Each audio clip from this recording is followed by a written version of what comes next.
Alright, yo, what's good, fam? You tuned into Street Legends Audiobooks, the illest spot for real stories, straight from the heart of the block, you heard?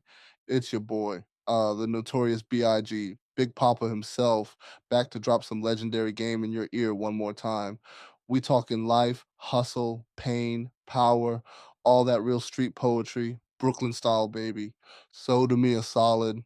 Hit that subscribe, smash that like, and share it with your peoples, alright? Don't sleep on greatness.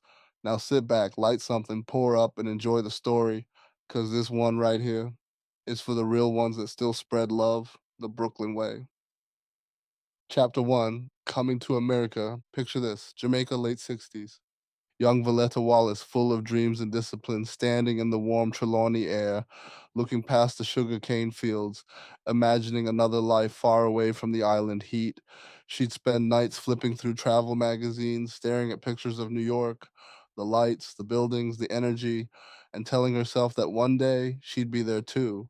At 16, she made it happen. No backup plan, no family waiting on the other side, just faith and fire. When she landed at JFK in 1969, the city hit her like a punch. Cold air, noise everywhere, cab drivers cursing each other out, people rushing past like they were late for their own lives.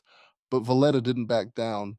She found a room in a Bronx basement, worked babysitting gigs, cleaned houses, ran the front desk for a psychiatrist. Every check, every dollar went towards survival and the dream she still believed in.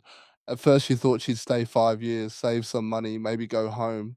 But 2 years later, she realized New York had already become part of her. The chaos, the rhythm, the hustle, it fit her heartbeat.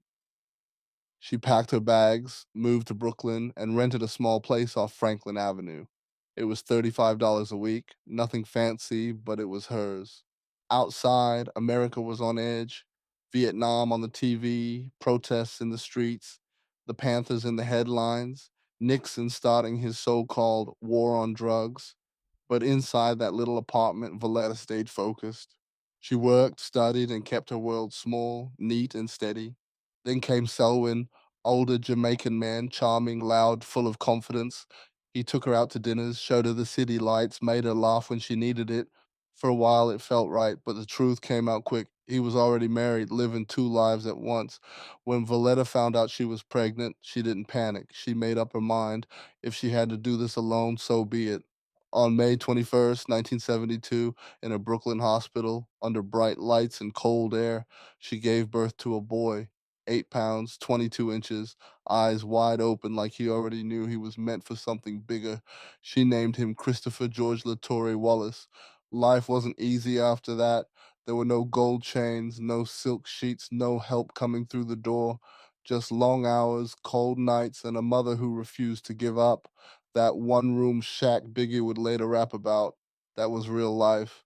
But inside that room was love, discipline, and a quiet fire that kept them going. Valletta worked double shifts, paid rent on time, and raised her son with the strength of an island woman and the patience of a saint. The world outside was rough, but she was tougher. She didn't have much, but she gave him everything that mattered, her time, her wisdom, and her belief that one day he'd be more than his surroundings. America wasn't what she expected. It was cold, loud, and mean, but it gave her what she came for, a chance. And in her arms, wrapped in a thin hospital blanket, was that chance made real. A baby boy who turned her struggle into rhythm, her pain into power, and her love into the voice of a whole generation. Chapter 2, Brooklyn Baby, Bed-Stuy, early 80s, streetlights buzzing, hydrants leaking, boomboxes screaming Curtis Blow, little Chris on the stoop, eyes wide, soaking up everything, sirens, dice clack, laughter, struggle. His mom, Miss V, fresh out of work, heels clicking, Bible under one arm, groceries under the other. She ain't play. Church on Sunday, homework before cartoons, respect before everything.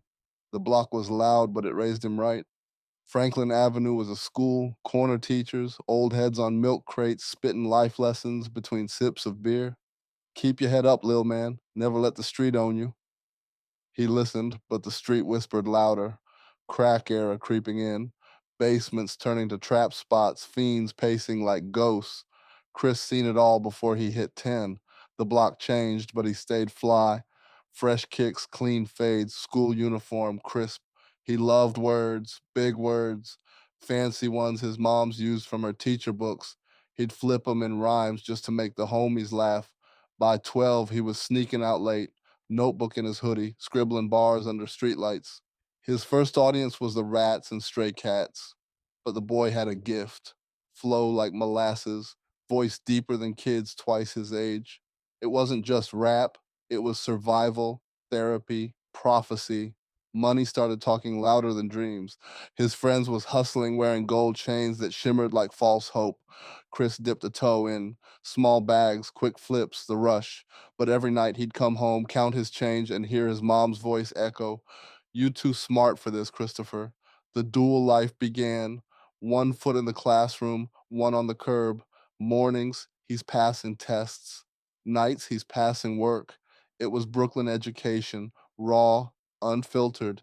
Every gunshot, every cop car siren, every funeral shaped his verses before he even knew he was writing them.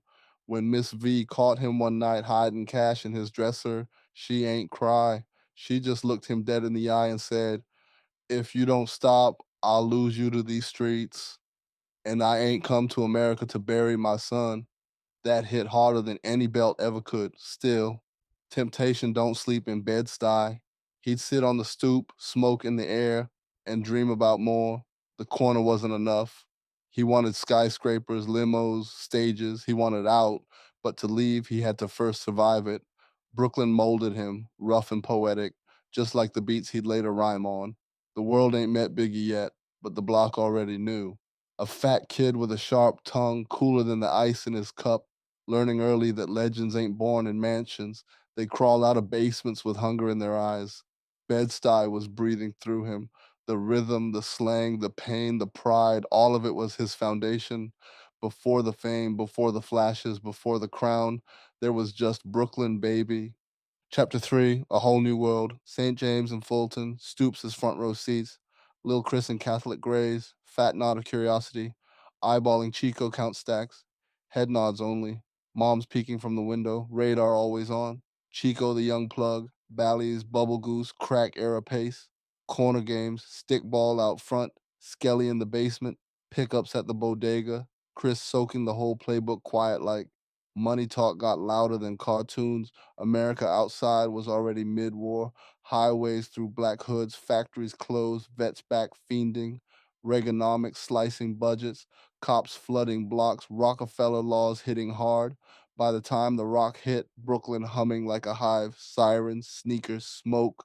Chris wanted in, not the stick-up lane, the steady flip. Chico spins him round the corner, names, hand to hands, beepers chirping, cash moving like water, heart racing, asthma wheezing, mind lit. First taste too hot, falls back to the stoop, but the seed planted. Summers to yard with moms, Jamaica dirt roads, Uncle Dave on stage, rhythms and rum nights, roots in his ear, reggae, rock, even country when the lights cut. Back to Bed-Stuy with patois and new slang, bigger dreams in the duffel. Blocks got colder, crack vials like confetti. New legends up top, Supreme Team, Fat Cat, Alpo, blueprints everywhere, kids his age jumping off the porch for real. Chris still playing both sides, school uniform crisp at 8 a.m., corner talk by dusk, rhyme books in the hoodie. Moms held line tight, Jamaican steel, church, hot plates, no nonsense. House had curry goat and love, streets had fast racks and risk. Respect for her strong hunger stronger, 15 hits and he commits. Corners, caps, cash, no more ice cream money from upstairs. Cable chains in sight, new kicks every week. Brooklyn made him bilingual, poetry and product, Coogie dreams and court dates, asthma pump and .38 whispers. The education wasn't in textbooks, it was funerals, raids, and block lore. He learned the margins, learned the math, learned the music that would map him out. From stoop scholar to fledgling hustler, pen getting sharper, voice getting heavy. The city a pressure cooker, the boy turning diamond. Big wasn't here yet, but the world he'd narrate was being carved in real time. One flip, one bar, one breath at a time. Chapter 4, Real Crack, Real Money. Chris and Chico tight now. But it ain't just Chico showing him how the block move. C Gutter rolls up from Mississippi. Fat Eric in the mix. Whole crew forming like a crew should. Summer '88. First ounce, first hustle, bag it, slice it, stack it, chickens come home, video games by day, baggies by dusk. Chris got ColecoVision Flex in the crib, charged a quarter, ran the arcade, but the Ave was calling louder. SSI checks turned into ounces, ounces into weeks of six-figure talk and kid math. That fast money hit hard. No lectures, no textbooks, just math from bag counts and re-ups. Ma set the rules. 8:30 lights out. But rules was meant to be tested. He pushed, she pushed back. He thought school was petty once the streets paid in real bills. Westinghouse to drop out, quick. Fulton Street was the diploma now, foot traffic, clients, eyes everywhere. If you lived off the avenue, you lived by different rules. O from Brownsville came through, schooled them proper. O leveled up the hustle, muscle, routes, respect. Big Chris learned quick, be quiet, watch faces, trust few. TNT's undercover cops lurked like bad pop quizzes. Eat the weight, act sick, swallow the 8 ball if you gotta. Improv acting on the corner, survive today, sell tomorrow. They made bread on stacks, chains, women on the line. But the ledger had costs, pregnant women, addicts on 90 caps a day, rules bent for paper. Moral lines blurred when the pockets fill. The letter saw the signs, break-ins, trash raids, plates with white on them, but denial felt safer than truth. She tried mentors, studios, art demos, prayers. Harrison tried to steer him toward tracks, not packs. Chris nodded, then got back to work. The streets taught him cold calculus. Who's a fiend, who's a cop, who's a snake. He learned the art of disappearing in plain sight, the theater of being busted, the comedy of flushing evidence. He was protector, clown, killer instinct hustler, lyrical kid all at once. Mom kept the house clean, curry on the stove. The block kept the ledger filthy. Real crack, real money, real consequences. Big was getting paid, but Brooklyn was carving him up in lessons you can't unlearn. The beats in his head got louder than the sirens. The story wasn't pretty, but it was honest. Chapter 5 Life in the Game. By the early 90s, Big was deep in both worlds, the hustle and the art.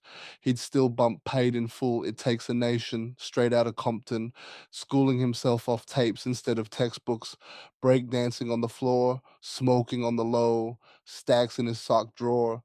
Music was his soul, but crack was his salary.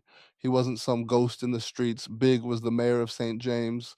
Kids, fiends, store owners, everybody knew him. Tall frame, black shades, gold chain, a laugh that made even the coldest corner feel warm. He could crack jokes 1 minute and move a pack the next. By 90, the block was boiling. Stick ups, shootouts, bodies dropping like verses, cops wilding, TNT vans creeping slow. Big caught a burner charge, 5 years probation.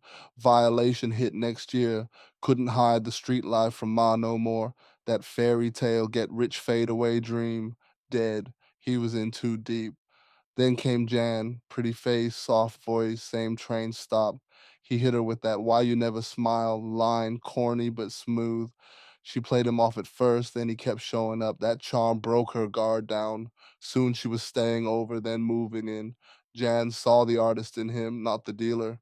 He'd draw her pictures, little ghetto love sketches, like poetry and pencil. First real love, and he treated it like treasure between all the chaos. Still, Brooklyn was death on replay. 2,000 murders a year. Crack money doubled, but time shortened. Hustlers turned ghosts overnight. Gates Avenue started to feel like war trenches. Big made the move, out of state grind. North Carolina, $5 rocks flipped for $20 down south. Same game, bigger profit. He linked with an older cat, Zalkael. Real dude, cool soul. They ran the Raleigh trap like pros. Waffle House nights, T-bone and cheese eggs, grape juice by the carafe. Big's favorite combo. Rapped for fun, never for fame, just spitting bars between flips. One night they're watching Let's Do It Again. A slick cat named Biggie Smalls pops up. Zocco says, Yo, that's you, son. Biggie Smalls. Big grinned. Yeah, I like that.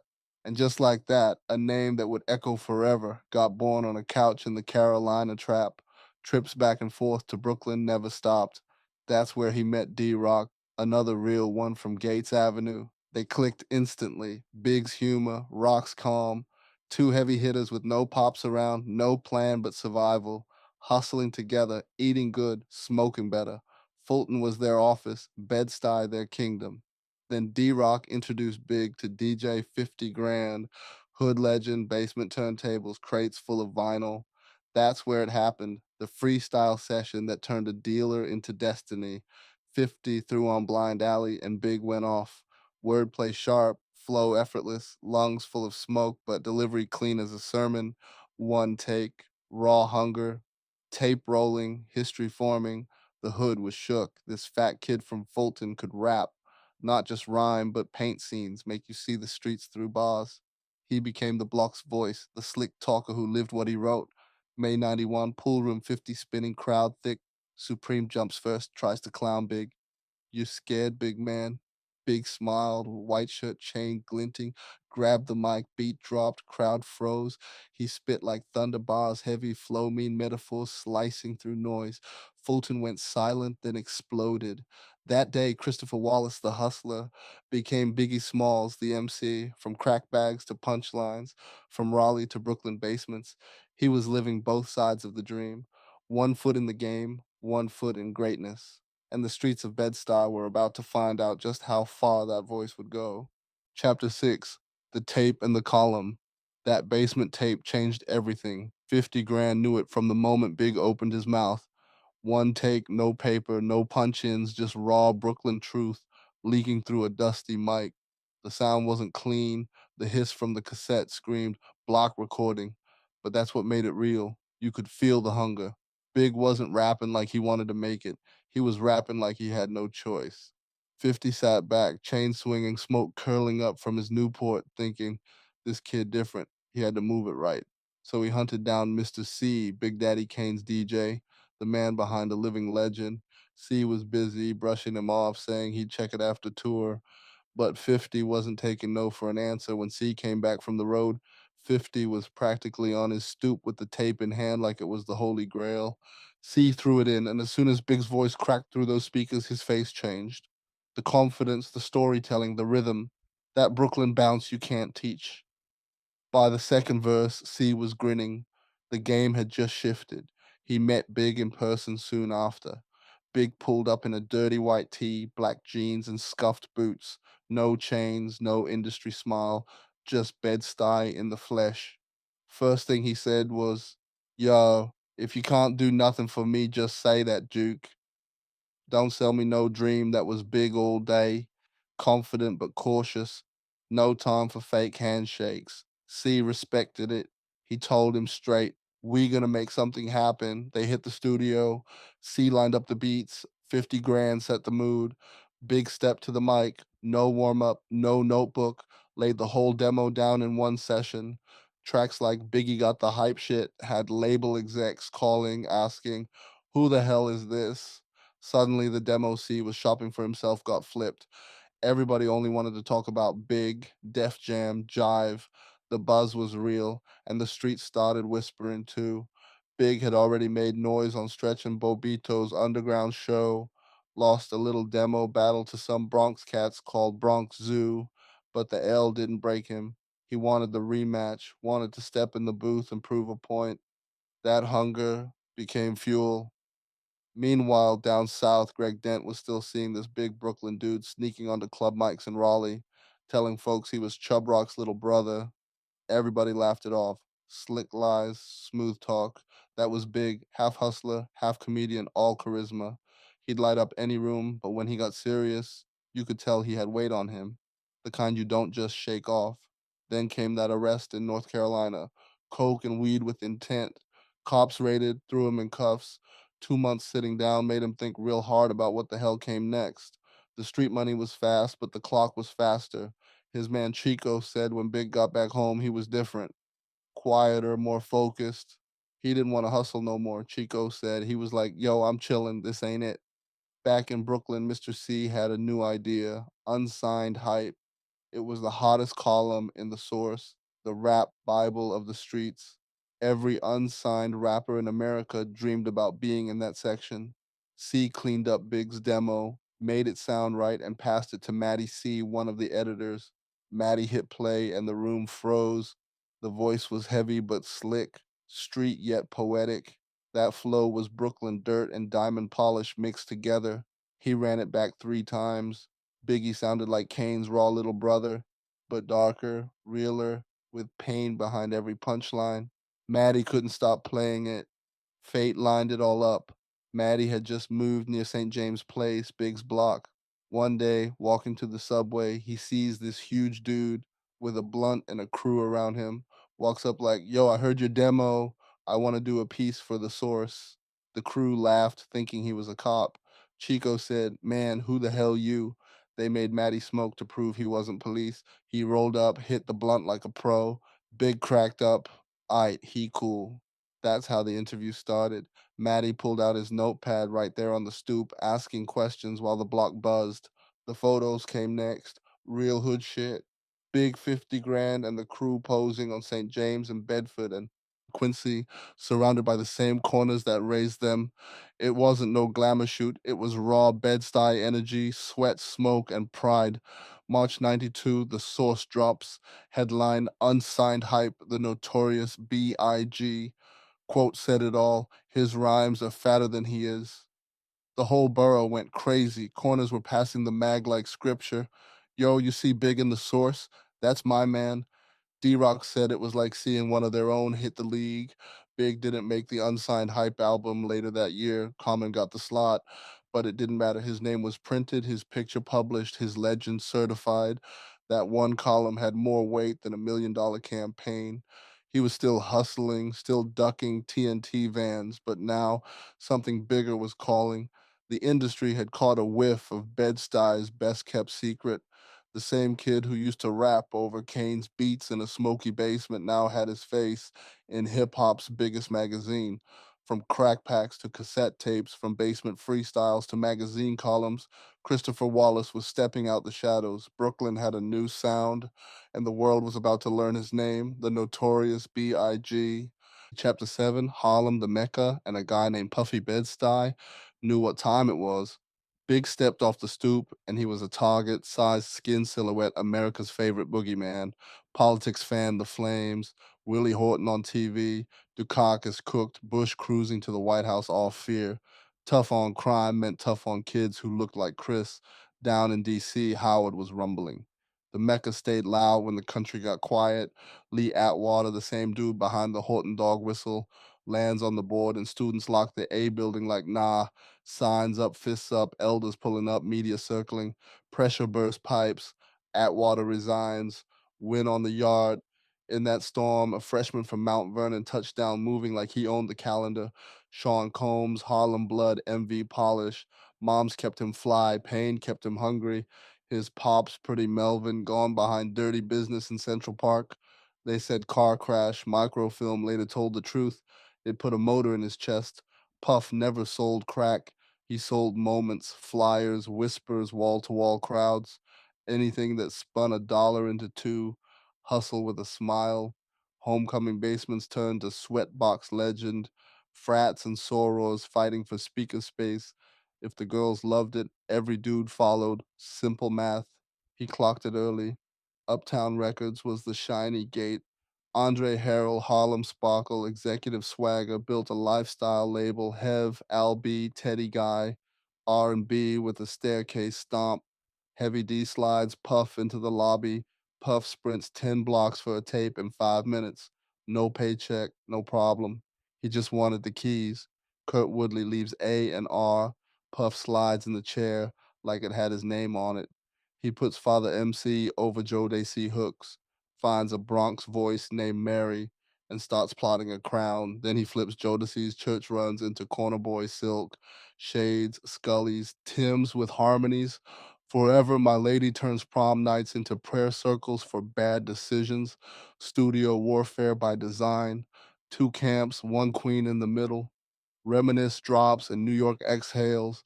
Puff spins producers against producers like steel sharpening steel. He ain't the guy at the SP 1200.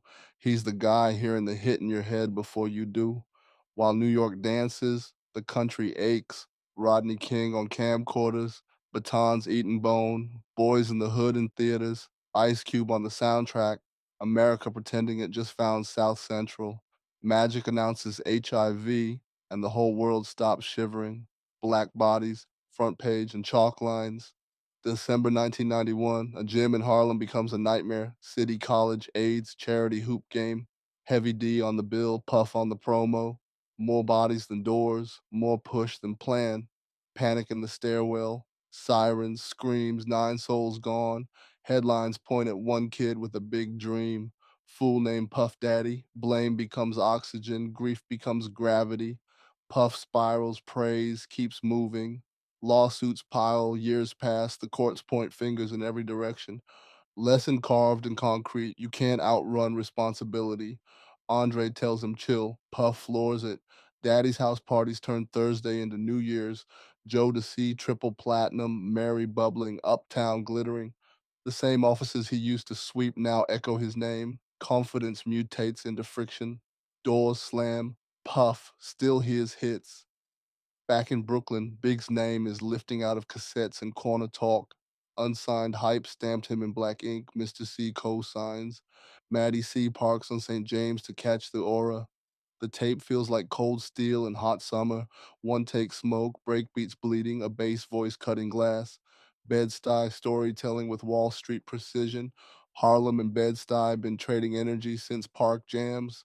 Now the circuits line up. Uptown wants street gravity. Big wants an exit ramp. Harlem got the suit with sneakers. Brooklyn got the poet with a pager. Puff hears the demo. Bass rolls like an MTA train. Flow rides like a 560 SL down FDR at 2 a.m. Punchlines grin. Pain peeks through the curtains. No flab, just facts. The room gets quiet in that way only a star can hush it. Harlem's party starter meets Bed-Stuy's narrator. The city inhales. Chapter 8. The Decision, Streets, or Rap. It's early 92, cold wind whipping down Fulton, and Big's world sitting right on the edge. Mr. C had done everything he promised, recorded the demo, got it cleaned up, pushed it to Matty C, and now the source had Biggie's name in print. 50,000 copies in circulation, and just like that, the whole damn country knew that the fat kid from Bed-Stuy could spit. No record deal, no advance, just a name ringing from Brooklyn blocks to Bronx barbershops, LA swap meets to DC dorm rooms. For the first time, Big wasn't just the guy rapping in the cypher. He was somebody. And that's when Puffy called. Sean Puff Daddy Combs, Harlem flyboy turned uptown exec, was hunting for a street poet, not a pretty boy R&B crooner, not another dancing act, but a voice that sounded like gunpowder and broken pavement. Matty C knew Puff from Howard days, from parties where Puff charged $10 a head and made it look like the Apollo met Studio 54. Puff hits Matty. Who out here got that reel? Matty presses play on Big's demo. Tape hiss, heavy bass, then that voice, slow, deep, dangerous. It sounded like the block itself was speaking. Puff froze mid-bite, sushi halfway to his mouth. Poker face solid, but inside he was already plotting the billboard layout. When the last verse faded, he leaned back and just asked, what's he look like? Because Big wasn't what the game was used to. Not no LL Chisel, not Kane's silk suit player look. He was heavy, raw, unapologetic, but Puff didn't care. He heard money, truth, and hunger in that voice. Set the meeting, he said. So C pulls up on Fulton, big mid-C low game, blunt hanging, dice bouncing, D rock standing, lookout like always. Yo, Big, Puff wanna meet you. Puff who? Big mumbles, half smirking. C breaks it down. Uptown Records, Joe to C, Mary J, Heavy D. But Big just squints. They ain't gonna know what to do with a ninny like me. Still, he agrees. One condition. I ain't talking. You do the talking. I don't know, dude. He gotta sell himself to me. They ride to Uptown, windows fogged, quiet cab, New York cold, but the moment hot as hell. They walk into Puff's office, marble floors, Uptown posters on the wall, that smell of money and ambition. Puff wastes no time. Spit something. No beat, no warm up. Big leans back, takes a breath, and unleashes hell. Bar after bar, that flow rolling like thunder. Vivid street pictures, pain and pride twisted in every word. C's nodding, Puff still stone faced, but inside he's on fire. This is the one. When Big finishes, Puff stands up, finally smiling. I can have a record out by summer. You down? Big shrugs. Ask C. That was Big all day. Quiet loyalty, cool confidence. He didn't chase nobody, and he didn't beg. C had earned that trust. Every promise delivered, every move strategic. Now Puff's boss, Andre Harrell, wanted to see for himself. So they meet at Sylvia's in Harlem. Fried chicken, collards, cornbread. Harlem's Church of Soul Food. Big barely talks. Andre watches, trying to read him. Then, in the car after, Harold tells him, spit right now. C throws on a beat. Big goes off again. Bars so sharp, Andre almost slams the brakes. That was it. Deal greenlit. Puff was already scheming bigger. Bad Boy Records, his own empire under Uptown's roof. Harlem's Flash with Brooklyn's grit. He'd built Mary and Jodeci, now he wanted a problem. A rapper that scared the suits and fed the streets. Big was that blueprint come to life. I don't like no good guys, Puff used to say, grinning. I like trouble. Girls like bad boys. I'ma give the world one. Big took it all in quiet. He'd been scribbling rhymes since school, but nobody ever handed him a real chance. Now the door cracked open, but even with a contract talking, his soul was split. That night he kneeled by his mother's bed. Ma, this your life. You teach, you happy. This is mine. Music make me feel alive. Voletta looked down at her only son, still half a boy. And who's gonna help you, Christopher? This guy named Puffy. She laughed out loud. Goddamn Puffy. While she was praying he'd grow out of the streets, Big was praying this Puffy guy really meant business. And then, tragedy. Roland O. Young, Big's brother in Everything But Blood, got killed in a Brooklyn bodega, shot by his own uncle. Big was crushed. This was the man who hyped him up every night, the one screaming, watch when my man get on. We all getting out this. When O died, Big sat on the stoop silent, told his mom straight, eyes wet, O's gone. Something changed right then. Rap wasn't just about fame anymore. It was survival, legacy, revenge on fate. But the grind ain't easy. Puff had him doing verses for Mary, Heavy D, Super Cat, $5,000 here, $7,000 there, all cash. Studio by day, streets by night. Big didn't trust checks, didn't trust banks, didn't trust promises. Then came the bombshell. Jan's pregnant. He tells his mom, yeah, ma, she's having a baby. Voletta damn near faints. Christopher, are you getting married? He shakes his head. No. Can you afford a child? Emotionally? Yeah. Then he jokes, and if I can't, you can. She wasn't laughing. You need a real job, Christopher. That music man hasn't signed you yet. Big just sighs. Ma, I got a deal. But it was only words, no paper. He was broke, stressed, and about to be a father. So he did what he knew. He went back down to Carolina to hustle. Down south, he was moving serious weight. 30 grand every 2 weeks with his boy Zakel. He told himself it was temporary, just until the ink dried, until Puff called. But deep down, he knew he was dancing with death. Then one night, Puff finally called. Yo, Big, I know why you down there, but listen, I just got the call. Deal's done. Come Tuesday, check's waiting for you right here, $125,000. Big said nothing, just stared at the wall. That kind of money was good, but it wasn't street money. Still, something told him to leave now. He packed Monday instead of Tuesday. That night, cops raided the trap house. Everybody locked up except the one who left early. It was a sign, a ghost from O whispering in his ear, get out while you can. From that day, Big was all in. 150% rap, 0% street. The dice got traded for a mic, the block for the booth. Puff had found his bad boy. Brooklyn had found its voice. And Biggie Smalls, now the Notorious B.I.G, had finally made his choice. Chapter 9, Two Bubbling Superpowers. Picture the early 90s, East Coast grit, West Coast smoke, both coasts getting louder by the day. On one side, Brooklyn had its heavyweight rising. On the other, LA had the makings of a full-blown revolution. And somewhere in the middle stood two architects, Puff from Mount Vernon and Soog from Compton. Mount Vernon was small but proud, a city with Harlem soul and Bronx hustle. Groovy Lou ran those blocks like a mayor in silk shirts and wallabies, cutting hair, flipping candy, dressing fly before it was a job title. He met Puff at the barber shop, the black man's sanctuary. Both kids of single mothers, both obsessed with flash, rhythm, and how to turn struggle into a statement. By 92, Puff was already Uptown's golden boy.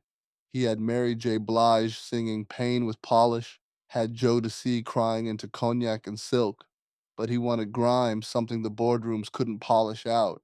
When he popped that Real Love remix tape in the candy store boombox, Lou heard Mary's voice, then came that other voice. Look up in the sky, it's a bird, it's a plane.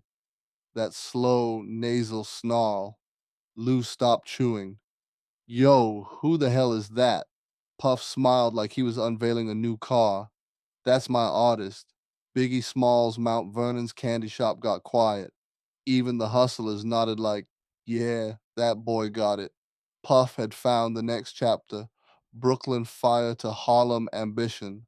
Back in Bed-Stuy, Big was still there, still on St. James, porch posted, weed in the air, the hood moving around him like satellites orbiting the sun.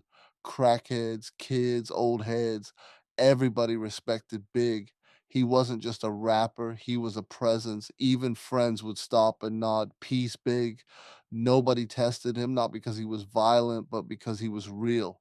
Matty C, the same dude who wrote him up in the source, passed him every morning on his walk to the train.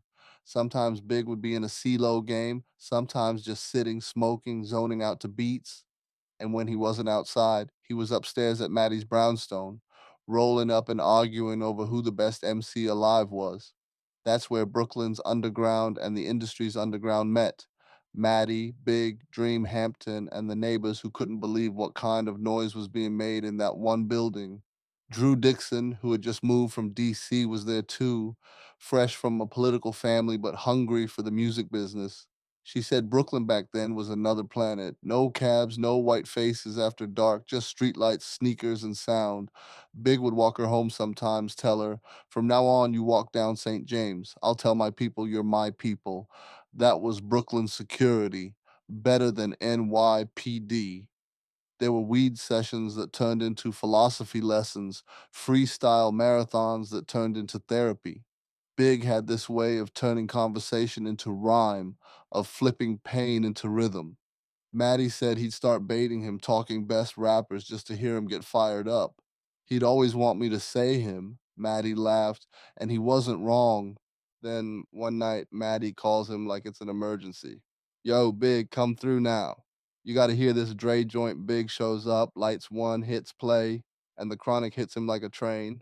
That lowrider bass line, that smoke heavy swing, that mix of funk and fury. It wasn't East Coast precision, it was cinematic chaos. Nigga, fuck that, Big said, eyes wide. I'm going home. He didn't mean home like St. James, he meant the lab. That night was the spark that lit Ready to Die. While Brooklyn smoked and plotted, the West Coast was boiling. The Rodney King verdict dropped like a bomb. LAPD walked free after being caught on tape, brutalizing a man for the world to see. LA erupted, fire, glass, smoke, America's hypocrisy in flames. The anger wasn't just about King, it was Latasha Harlins, the 15-year-old shot in the head by a store owner over a $1.79 orange juice. It was generations of disrespect, all snapping at once. 63 dead, a billion in damage, black pain televised in color. The NBA stayed quiet, politicians dodged questions, but the streets spoke, and so did the music. Dr. Dre, the sound scientist of NWA, was done being ruthless. He was tired of the bad contracts, tired of watching Easy get paid off his genius. That's when Suge Knight walked in, 6 feet 4 inches, ex linebacker Compton muscle in a red jacket. He was everything corporate America feared, and he knew it. Suge helped Dre cut loose from Easy, allegedly with metal pipes, but that's legend talk. What's real is this: he got Dre free. Then he flipped a vanilla ice check into startup money, teamed with a locked up hustler named Harry O, and turned the streets into an LLC, Death Row Records. Dre dropped Deep Cover, then The Chronic. The world stopped. The beats were smoother, the drums heavier, the hooks slicker. but beneath it all was rage, black rage wrapped in funk. West Coast gangster rap wasn't just rebellion, it was reporting, the news the anchors were too scared to say out loud. While Suge built an empire from fear and fame, Puff was across the map polishing his own. Fly suits, champagne dreams, studio magic. Two hustlers from opposite coasts, both rewriting hip hop's business playbook. By the end of 92, it was clear the game had two gods rising. Death Row had the heat, Bad Boy had the hustle, and in the middle, bridging east and west, street and star, stood a Brooklyn kid named Biggie Smalls, pen in hand, eyes wide open, ready to turn his world into a blueprint. Chapter 10, Fun Times and Big Problems. And by the time The Chronic dropped in late 92, the whole damn rap world changed overnight. Puff had just watched his boys Jodeci walk off with 4 Billboard awards, thinking Uptown was on top. Smooth vocals, silk shirts, champagne, vibes. But a week later, Dre came through from the West like a tank. The Chronic wasn't just music, like it was a whole lifestyle pressed into wax. That G-Funk wave rolled through every city like a storm, and even in cold-ass Brooklyn, Biggie Smalls sat back, blunt in hand, feeling it in his bones. He loved everything about that West Coast flavor, the bass, the women, the weed, and the truth. Dre made the street sound cinematic. Snoop was slick talking, Too Short was freaky talking, and then there was this cat named Tupac, wild, political, but soulful enough to make you listen. Big respected that. He wasn't hating, he was inspired. By early 93, New York was still the Mecca, but the crown was slipping. The West had its flag in the ground, and now every city had a story to tell. Biggie wanted his story told too, not in suits, not in champagne, but in the raw breath of the block. That's when party and bullshit happened. Easy Mo B, another Brooklyn soldier, pulled up on Big with a beat sampling The Last Poets. Big heard it and grinned. Yeah, that's me.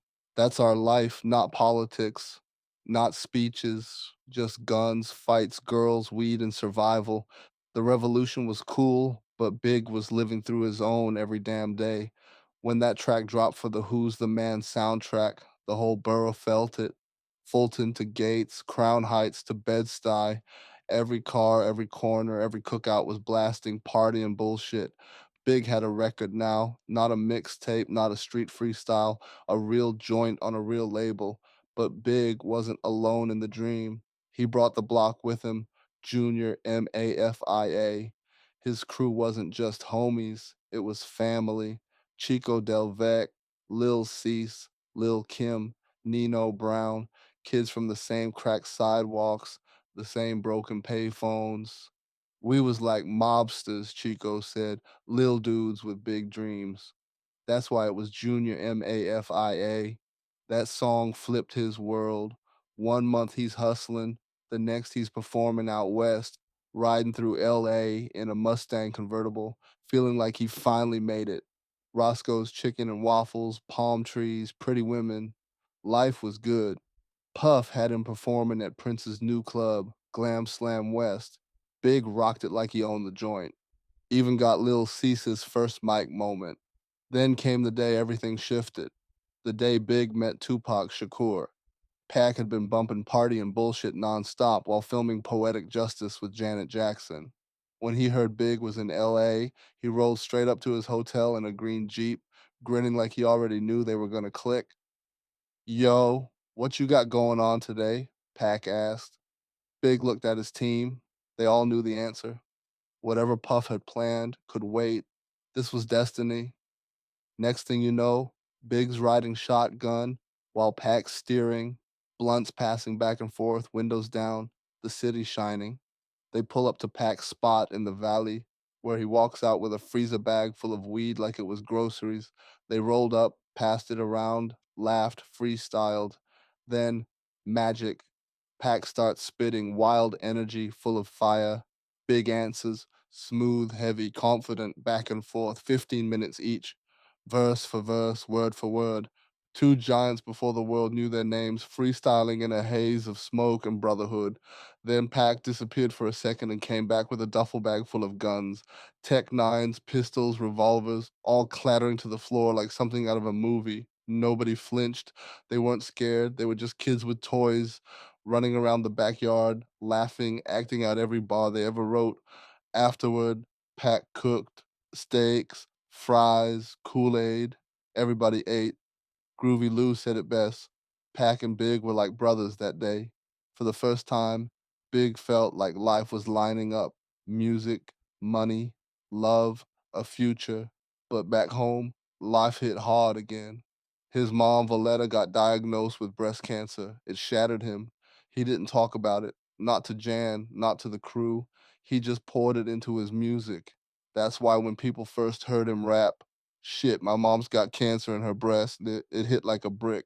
Even his boys didn't know. Yo, I ain't know that till I heard the song, Chico said later. That's how real he was. He couldn't fake nothing. Valletta fought and she won. Surgery, pain, tears, and through it all, her son stood tall. He checked on her every day, brought her medicine, made her tea, called her mom Dukes. He was still hustling, still recording, but now with more weight on his chest. And as if the universe wasn't done testing him, cops caught him and D-Rock one night, found a gun, two men, one weapon. They sat in the 79th precinct, silence heavy. The gun was Big's. Rock looked him dead in the eye. You can't take this one, bro. You got something bigger coming. Rock took the charge. 4 years, no questions asked. Big never forgot that. Then came another storm. Puff got fired from Uptown, just like that. All that shine gone in a headline. Andre Harrell said he was too wild, too much ego. Puff cried that night on a brownstone stoop, but deep down he already knew he wasn't meant to stay under somebody else's roof. Still, Big was nervous. Puff gone meant his deal was gone. Uptown wasn't built for street stories like Just Playing Dreams with D, where Big named every R&B singer he wanted to smash. Patti LaBelle herself called demanding answers. The suits wanted to drop him, so Big was stuck. Mom's sick, rock locked, labeled dead, and then Jan gives birth to baby Tiana. When his mother first saw that little girl, she broke down crying. Big wiped her tears, cracked the joke, "She ain't that ugly, Ma." But behind the laughs, he was terrified and proud all at once. He swore right then that his daughter would never see the life he did. So when Puff showed up in Brooklyn later that year, strawberry cheesecake in hand, talking fast about his next move, Big listened. Puff was hungry again, hungrier than ever. He told Big to trust him one more time. Not long after, Puff sat in the Mark Hotel lobby telling record execs, "When you think you got my number, double it. Then put whipped cream and a cherry on top. Don't be coming at me with no number money." He walked out with a new deal. Bad Boy Records under Clive Davis and Arista. A 50-50 split, total control. Puff was back, Big was safe, Brooklyn was ready. The party was still going, but the bullshit was about to get real. Chapter 11, Matters of the Heart. Big's mind was blown by Dr. Dre's The Chronic from the moment Matty C let him hear the project months in advance of its release. It was one of those albums that made Big as confident in his own skills as perhaps any MC before or after him realize he had to step his shit up. The Chronic was a sonic boom, and if you weren't putting out a project at least in the same zip code, then you shouldn't even waste your time. If The Chronic wasn't enough, Death Row followed it with Snoop Doggy Dogg's Doggy Style a year later. That 1-2 punch in terms of debut albums for a label is perhaps the greatest in rap history. Snoop's project was a slightly different speed, but it encapsulated the same attention to musical detail that drew Big into its predecessor. Big loved the tag team of albums and honestly loved pretty much everything he was hearing from the West and the South, with artists like Scarface and UGK. New York hip hop had become complacent. For years, New York had been the alpha and omega of hip hop. The city was coming out with good music, but a lot of it was on the conscious wave, like Brand Nubian, A Tribe Called Quest, De La Soul, and more. Whereas a prolific lyricist and storyteller like Cool G Rap was never going to truly break out of the niche lane of gritty, non commercial rap he had carved for himself. Simply put, there was a vacant throne for whoever wanted to reclaim New York's top spot in terms of gritty street narratives combined with commercial appeal. In late 1993, the Wu-Tang Clan planted their flag in the ground with Enter the Wu, 36 Chambers, a chaotic, pristinely produced group album with a motley crew of legendary MCs. And in the spring of 1994, a gifted young wordsmith from Queensbridge named Nas released Illmatic. The project was the Source's original five mic album, and in its review, the magazine claimed, if you can't at least appreciate the value of Nas's poetical realism, then you best get yourself up out of hip hop. With Bad Boy firmly in place under Arista, Big had the comfort of stability, but there was also intense pressure to deliver. He wanted to create the hardest street album New York had ever heard, and he wanted the world to embrace it. He didn't need to imagine fictional tales. His life, all 22 years of it, provided more than enough material. Big wanted to bring listeners with him into the violent, dark, and often depressing world he knew.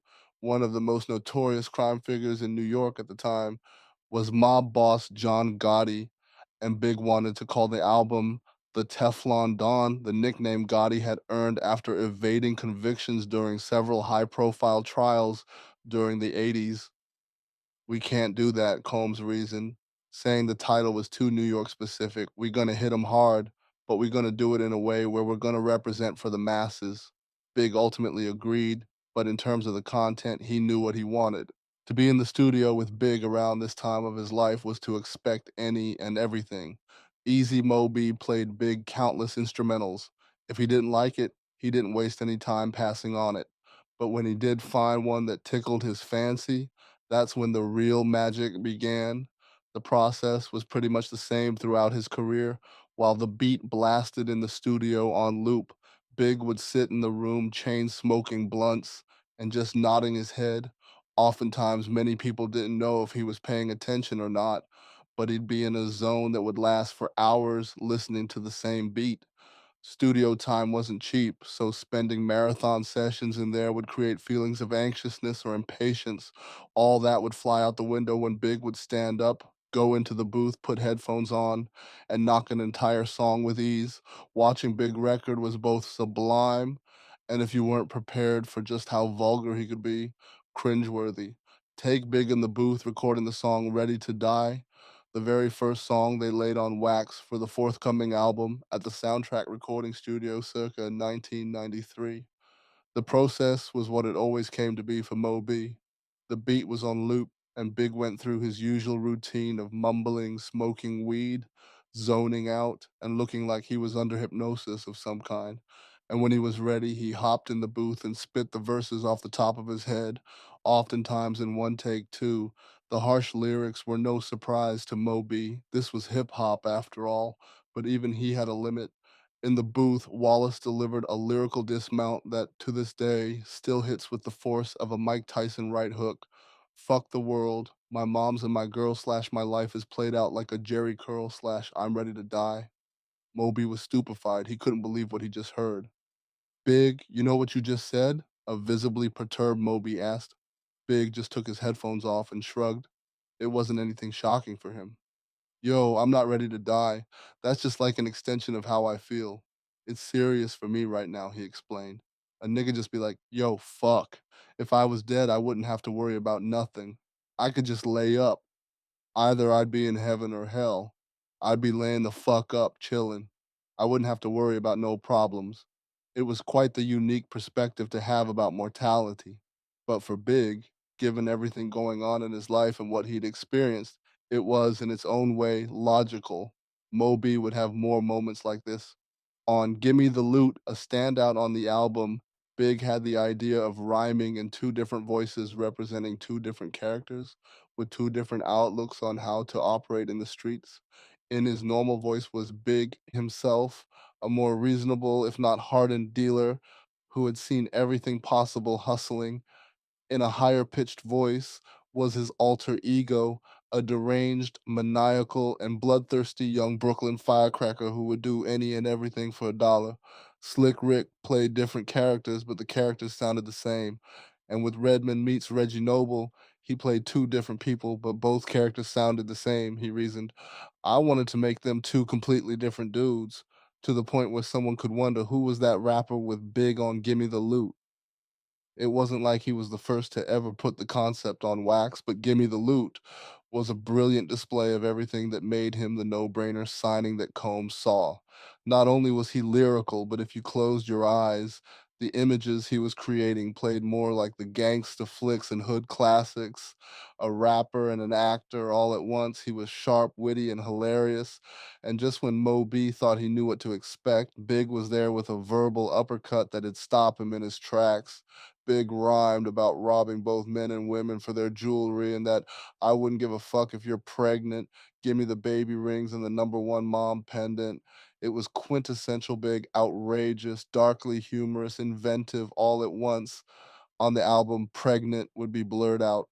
Like Valletta Wallace, Moby was a devout Christian, and a line on the song like If I Should Die Before I Wake that featured Big boasting about having sex with Mary and leaving her body in a sewer was just too much. But it wasn't like he could stop Big either. He was going to say whatever he wanted, whenever he wanted, and however he wanted.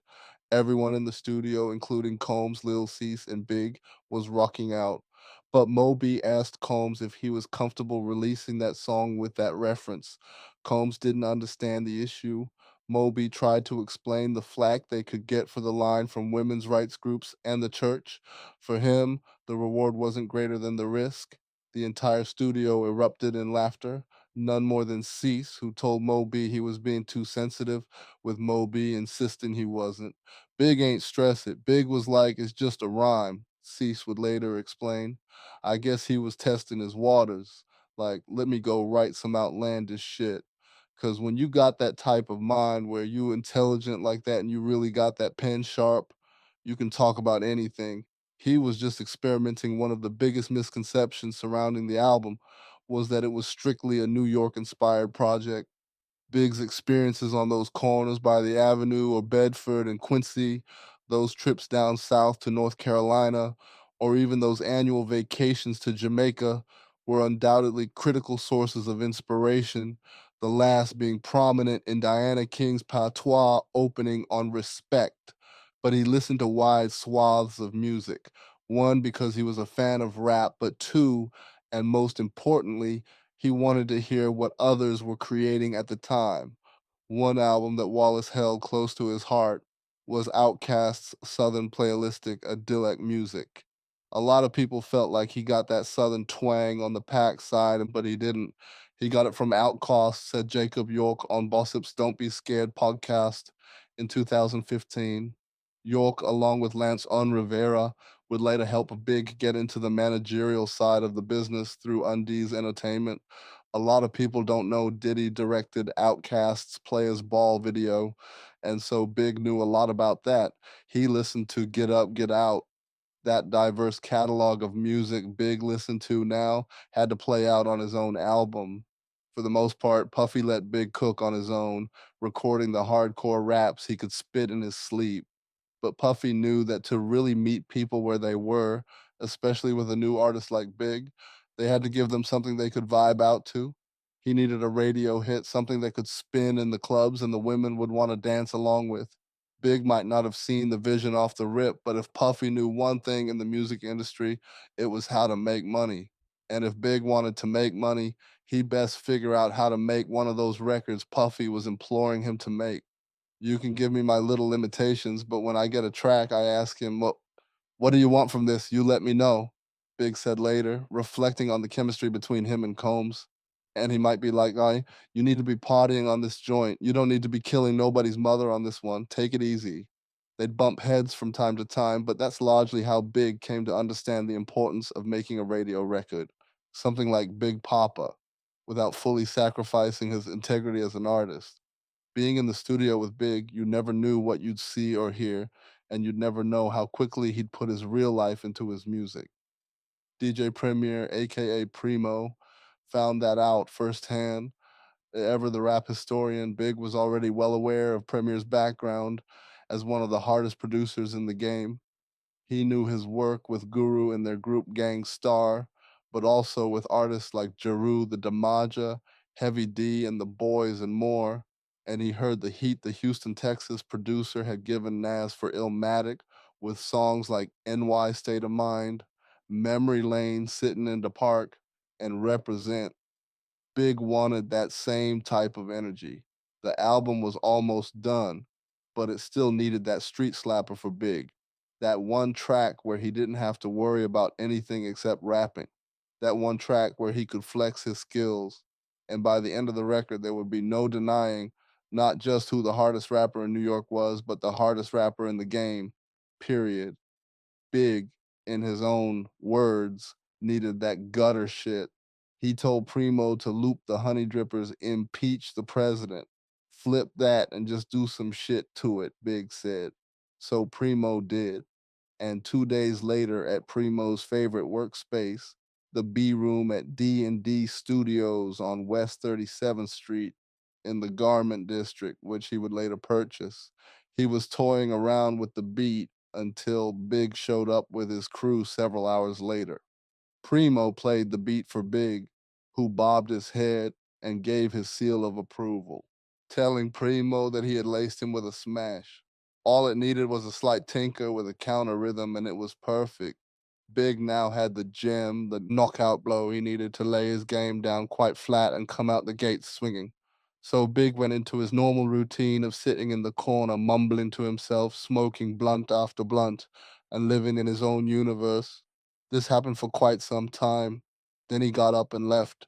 Primo didn't think too much of it and continued to toy around with the beat until Dave Lotwin, one of the two co-owners of the studio, approached him asking if he knew what Big was doing. Primo, not too fazed by the question or whatever it is he was doing, asked what.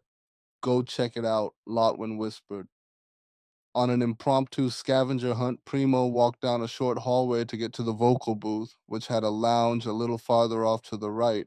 He opened the door to find Big sitting on the couch, pants open, with two attractive women, their heads in his lap, performing oral sex. Yo, Preemie, Big asked, unfazed that the producer had walked in the room. You want some of this? Primo declined, closing the door and laughing on his way back to the B room. A short time later, Big returned fully refreshed. Primo and Mo B didn't share notes on Big's studio etiquette, but now Primo was getting nervous about the long hours in the studio with nothing to show. Then, like clockwork, Big said the two words that let everyone know it was about to go down. I'm ready. He went in the booth, closed his eyes, and let the beat ride for a few seconds before launching into one of his most lauded verses and songs. The first lyrics out of his mouth were a homage to Bed-Stuy and the corners that raised him, and most of the rest of song found Big asserting his dominance in ways that were, unlike the song's sampled loop, unimpeachable. He even managed to get a reference in about what Primo had just walked in on in the back room. Primo couldn't believe what he had just witnessed. Big had hovered around the studio and back room all night with nothing to show for it. Then, out of nowhere, a mammoth of a song was on wax.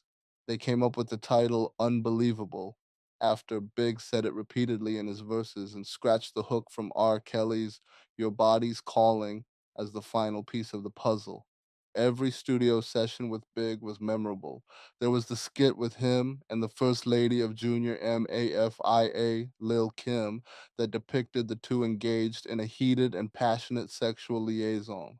The relationship between Big and Kim would become clearer and more combustible as the years went along, but even the songs that were obscenely morbid were indelible.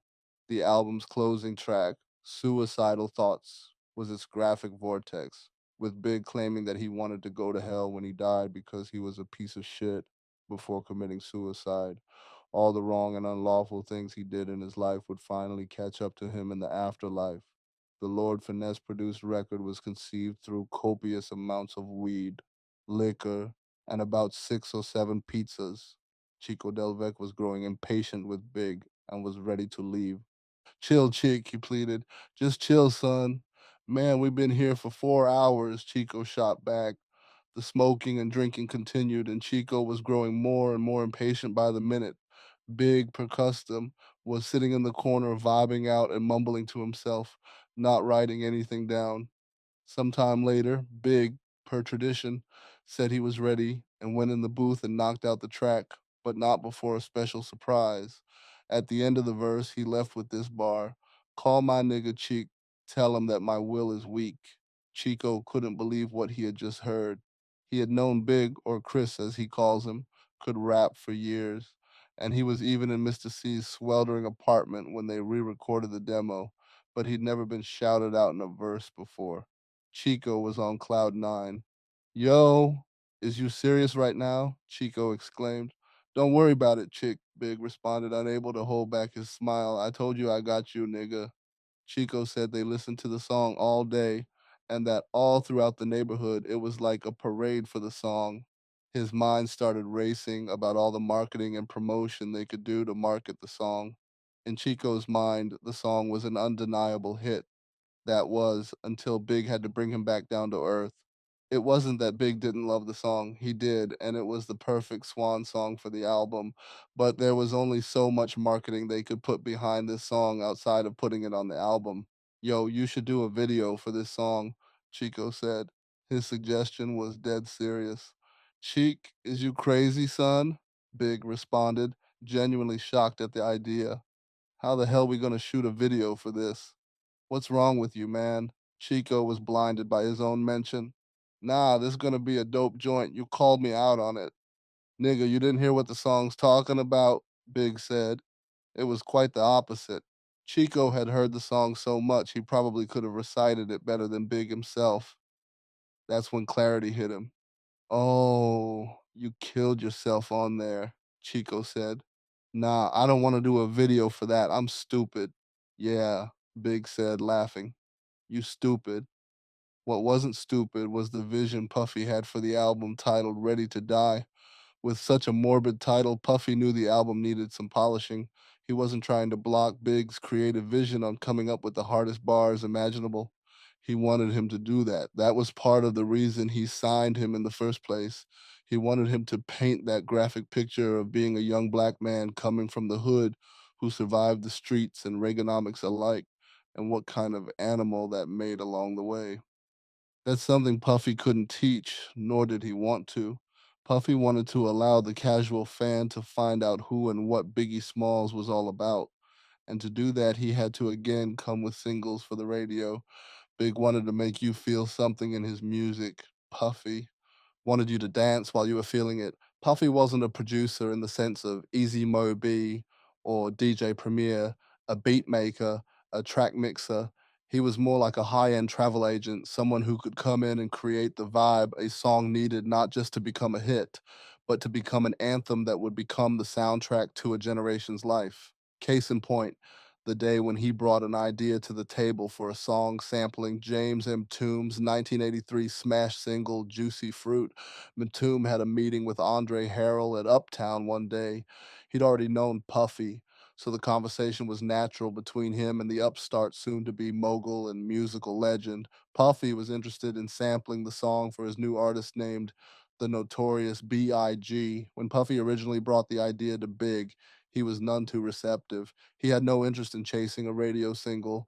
For Big, whatever he did had to come naturally. "I'm not getting on anything like that," Big told Puff. "It's too soft." I just kept telling Big to trust the process. I had to explain to him that Puff is letting you do what you do, but you gotta sprinkle some other type of joints too, so you can have that balance, said Mr. C. I'm not gonna try and toot my own horn and say me having that conversation made Big at ease doing those type of records. But I feel like at that time I was probably in Big's ear the most outside of Puff that could influence him. It was with Juicy that Big truly learned the formula.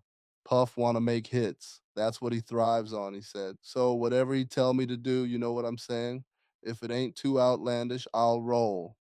I'm down. It had already been simmering in the pot, but now one of the greatest combinations in music history. Biggie Smalls' artistic value and Puff Daddy's vision was about to erupt. Now it was time to take this show on the road. Chapter 12, Word on Road. Yo, by summer '94, everything felt like it was moving fast. Puff got bad boy humming, streets talking, radio spinning. I remember cats acting like Craig Mack was the one, Flava in your ear everywhere. But I ain't stress it. I knew my time was coming. Puff sat them label suits down, played my whole tape, ready to die. And when that bass hit, even them clean shoe dudes felt it. They ain't just hearing songs, they hearing a life story. Out on the road, I'm still the opener, spitting while half the club sipping drinks. But I ain't tripped. Every show sharpened me. San Jose, Oakland, LA, mic in hand, sweat dripping, crowd starting to catch on. I was learning how to own a stage, even when nobody listening. Then I met Faith. Shorty had that church soul with hood flavor, soft voice, but a backbone made of brick. We met at a bad boy shoot. I saw her laughing, looking through baby pictures. I slid in smooth, cracked a few jokes. She smiled, that's all it took. Next day I called her. She ain't even know how I got the number. We started hanging, talking, eating every damn day. Felt easy, real. One night riding for some Chinese, I told her, let's get married. She thought I was playing. I wasn't. Week later, we at the courthouse, rings cheap, hearts full. Whole hood bugged out when they heard. Some girls mad, Puff confused, mom's ready to snap. But when Mom Dukes met Faith, she saw what I saw, someone who kept me grounded. For the first time, I felt like life had some balance. Music blowing up, family tight, block proud.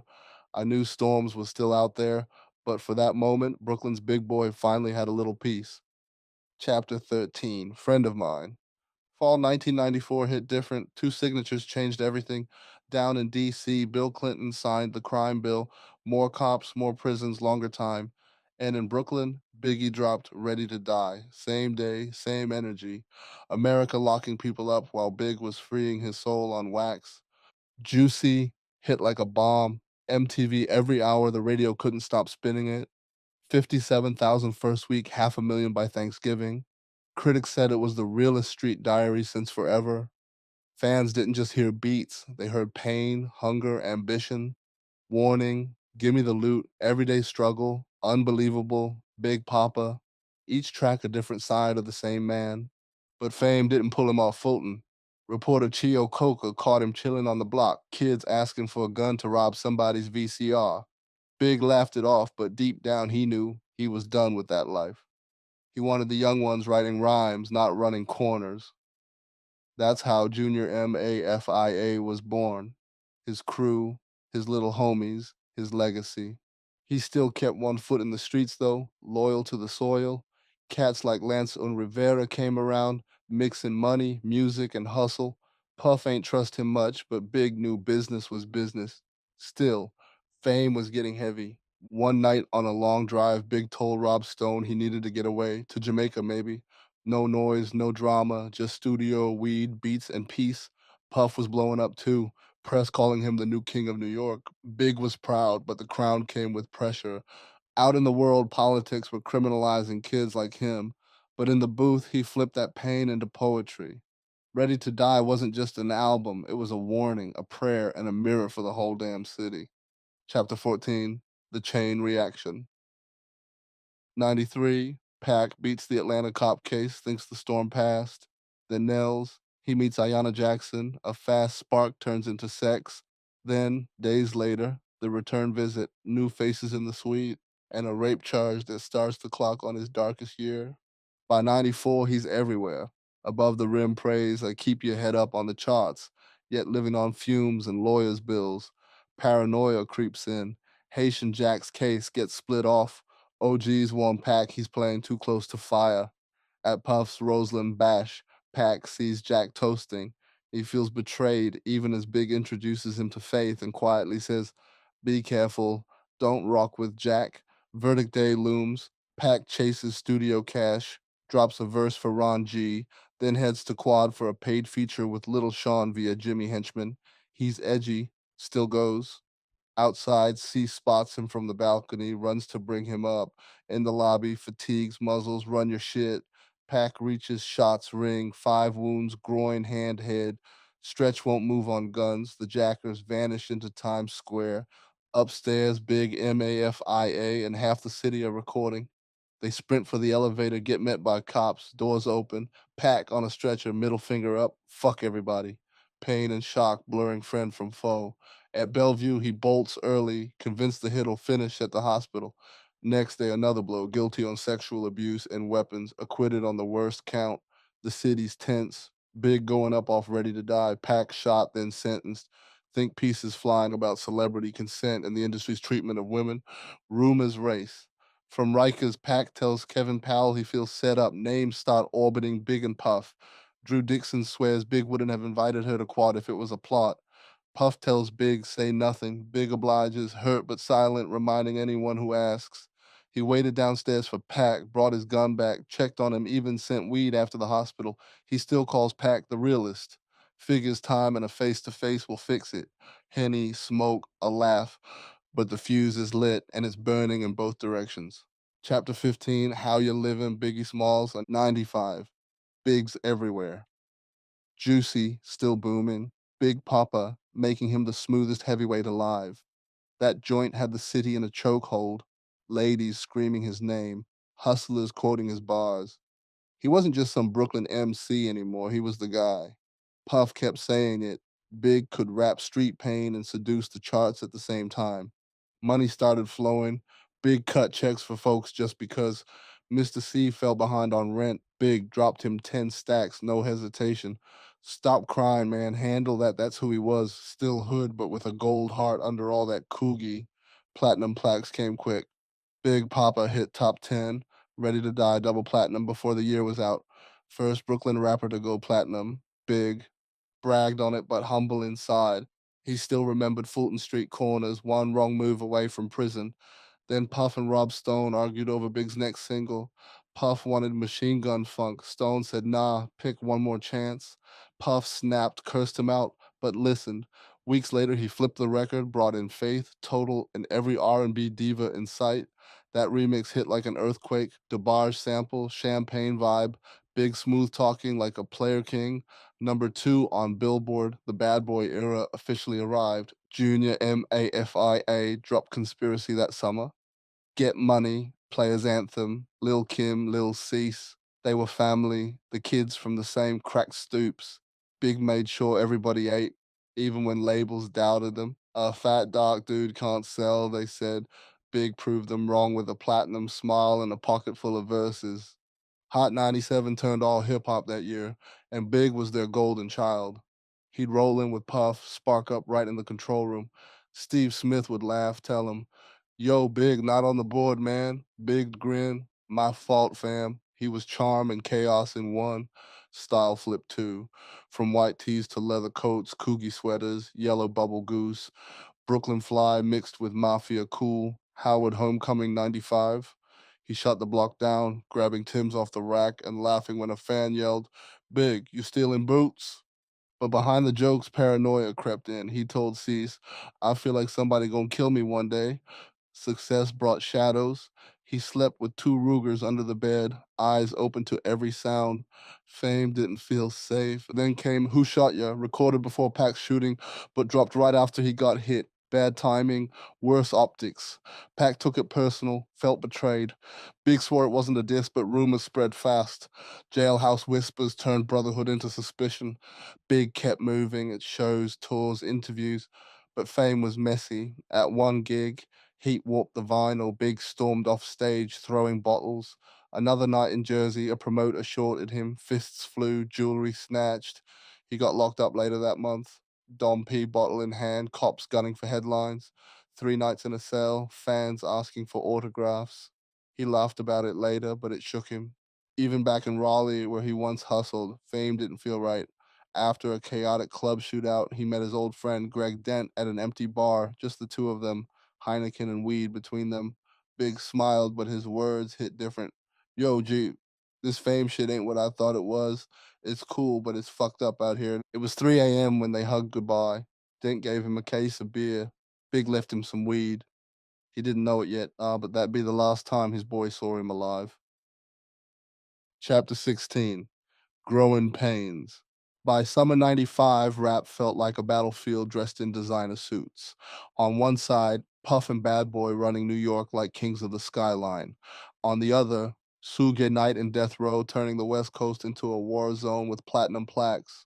When the Source Awards came around that August, everybody knew it wasn't just another show. It was the showdown. Suge walked into Madison Square Garden like a storm in a red suit, eyes cold, jaw tight.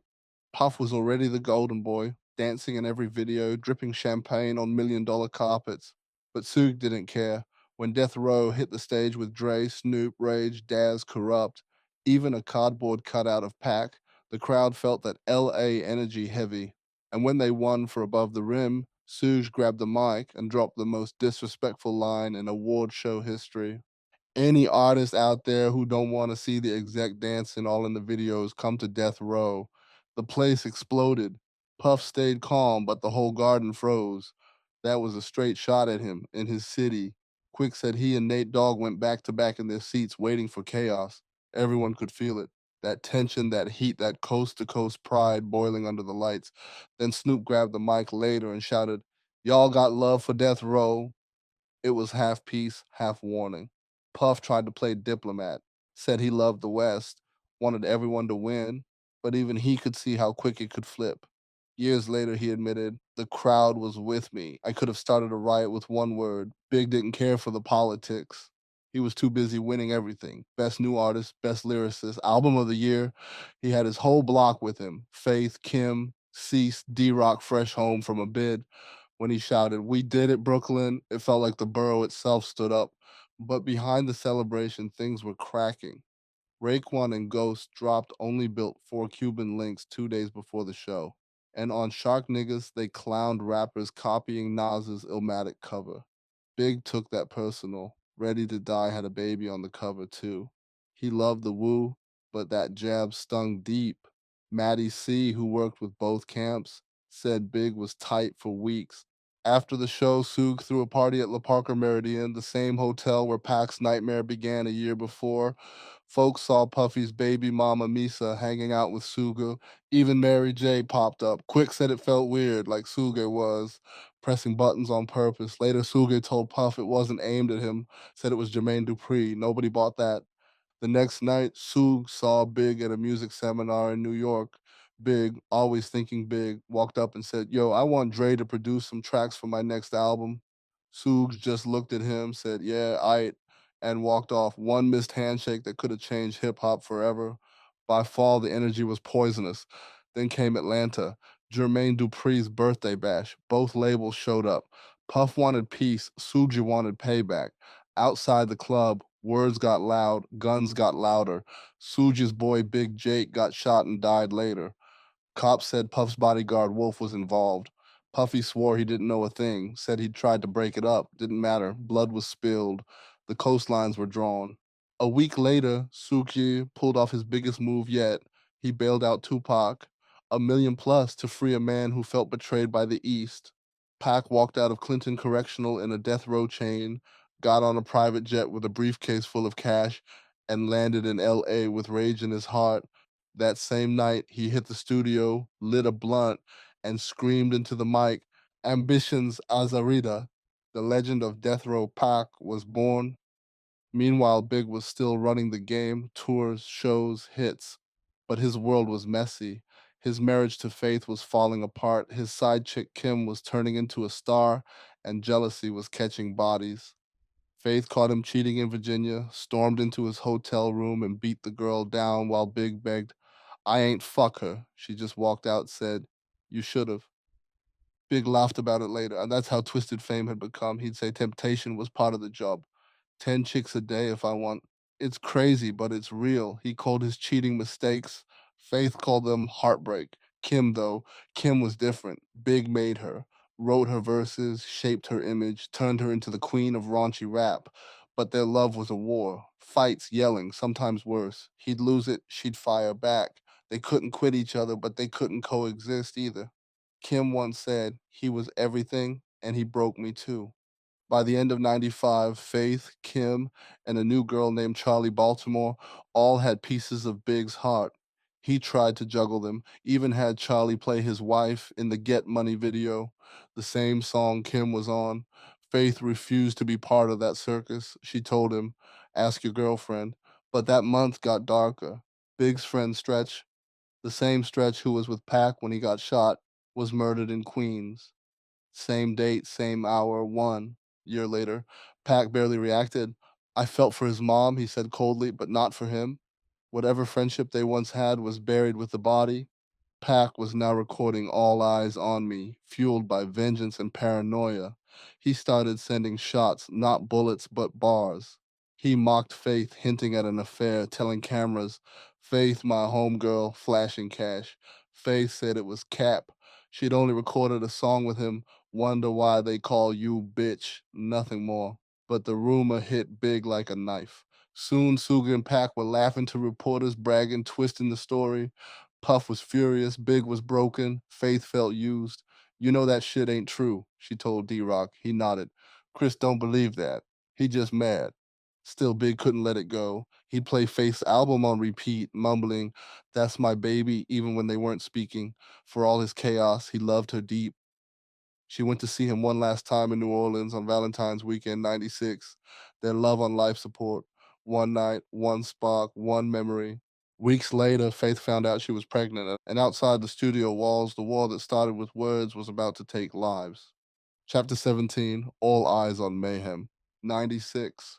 LA felt like a trap waiting to spring. Big, Puff, and Faith touched down for the Soul Train Awards, and the air was thick. Death row turf, no love for bad boy. Cops, Crips, cameras, everyone watching. Sooj had power, Dre had walked, Pac was untouchable, and the whole city smelled like gasoline and ego. Dre bounced from death row that spring, tired of the chaos, said the place was poisoned, too much fear, too many guns, too many strangers walking the halls. He left everything, even his masters. That told you how bad it got. Big didn't care about none of that. He had his own fires to put out. One More Chance was up for Song of the Year. Faith was nominated too, and all he wanted was to get through the night alive. Puff rented Benzes, bodyguards packed heat, and word was Pac and Soog were cruising the same streets. At one red light, their cars met. Soog staring through his shades, Puff sliding a piece to his security. Pac in the passenger seat, wild grin. No clue the tension could have blown the whole block up. Light turned green. Two Empires drove off, both knowing it could go left any second. Inside the shrine that night, Big damn near missed the show over a lost size 14 shoe. Performed One More Chance, got half cheers, half boos when he shouted, Brooklyn.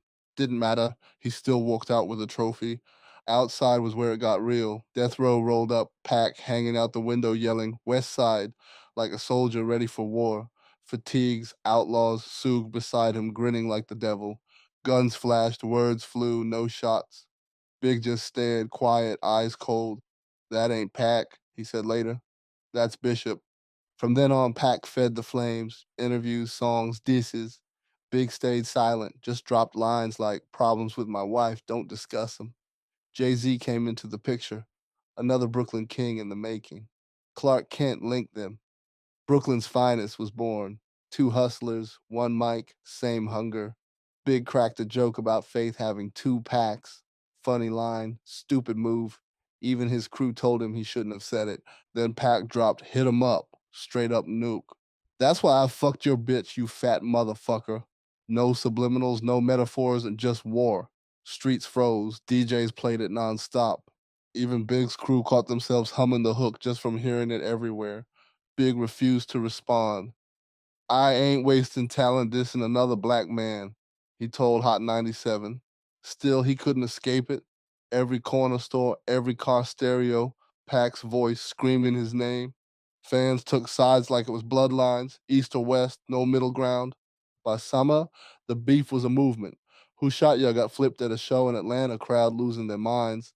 Big didn't even plan it, just snapped, let the beat ride, and the room went nuclear. When Vibe dropped that East versus West cover with Big and Puff, the war went mainstream. Headlines turned into body counts waiting to happen. Big still hoped for peace. Told reporters Pac was family once that he never wanted it like this, but the streets don't care about hope. The story was already written, and the next chapter was about to bleed. Chapter 18, Death, Near Death, and Rebirth. When Big first heard Tupac had been shot in Vegas on September 7th, 1996, he didn't panic. Pac's a strong dude, he said. He always getting shot or shot at. He'll pull through, make a record or two, and it'll blow over.